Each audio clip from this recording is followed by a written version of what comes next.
دوسری جنگ عظیم کے دوران الائیڈ فورسز کے بامبر طیارے یورپ پر حملے کے دوران خطرناک حد تک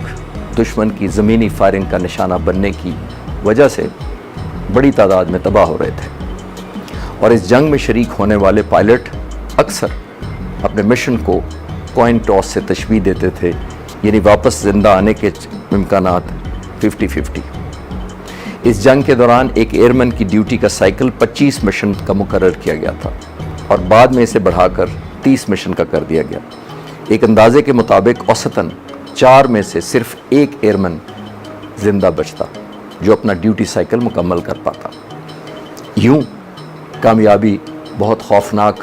قیمت ادا کر کے حاصل کی جا رہی تھی، اور یہ قیمت صرف دوسری جنگ عظیم میں ہی نہیں دی جا رہی تھی، بلکہ صدیوں سے جنگوں میں ایسا ہی ہوتا آ رہا تھا۔ یونانی تاریخ دان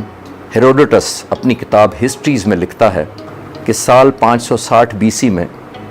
سلطنت لائڈن کا بادشاہ سیروسس اپنی دولت اور عمارت کی وجہ سے بہت مشہور تھا،